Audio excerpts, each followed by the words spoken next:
begin this update with Chip, brought to you by Leo Vinci Exhausts, the exhausts of KWS. Art of sound. That's pretty good. Did you like that? I made that up. It just flowed right into my head right there. That's their logo. No, are you kidding me? Yeah, I think that's going to be copyright infringement, Dave. Copyright infringement.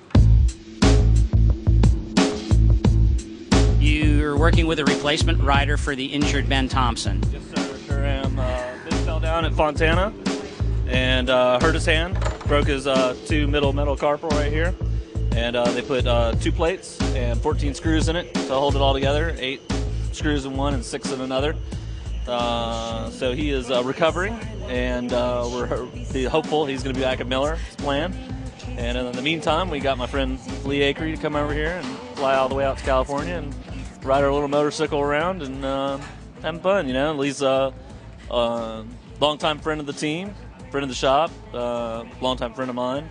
Rode for us in 05, and Lee goes around here real good. Won his second AMA National here in 02. Using the number 184, which is, not already no body work on the bike, but using the number 184, which is the number he's running this weekend. So we're hopeful. You know, he's got the number 184, so he should win. You know, just trying to fill Ben's shoes for a weekend, keep the momentum. Ben's riding really, really well all year, and you know, hopefully I can come in and at least kind of maintain the results, keep everything going good, where the sponsors are getting the exposure they deserve. You like this track. You've won at this track. For the most part, I've had really good luck here. I enjoy the track. It's a very physical track, especially on 1,000. But yeah, I've had some pretty good luck here. I like it. I tend to like tracks that have a lot of elevation change. You know, I don't know that there's really huge amounts of how far it goes, but it's very abrupt in the elevation change, and it makes it real interesting with what you're doing on the bike, as well as making sure you find a good setup, you know, and hopefully I can give Michael some good feedback so that he can take what I'm telling him and perfect the bike. These are hard compounds. I wonder if because the bike seems like it transitions more precisely. You're like, when I drop it in, it's there. Yep. You think that's the hardcore? What are some of the protocols or procedures or challenges, or however you want to define that, of adapting a bike that you've pretty much built for one man and getting it to work for the guy who's stepped in for a round or two? One of the reasons why we decided to bring Lee in is that we've both, Michael and I both worked with him before, kind of know what he likes, know what he wants to do for a motorcycle. So it's not that big a deal, you know. We just kind of start over.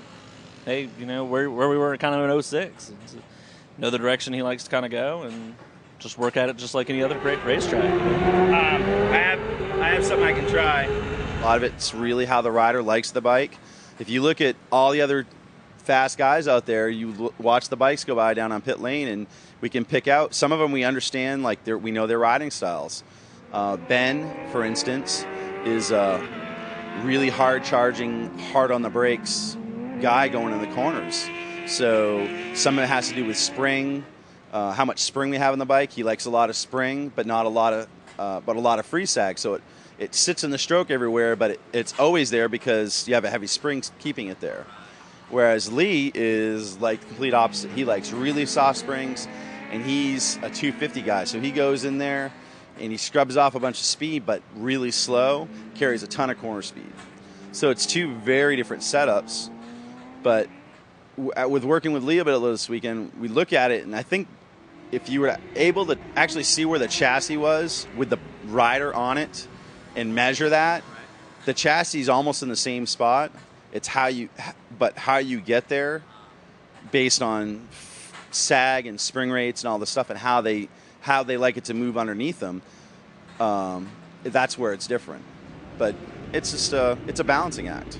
You know, these guys have put together a really fast motorcycle. The chassis is working good. The Dunlop tires are phenomenal. I'm enjoying riding it. And hopefully I can do my part to keep it up there.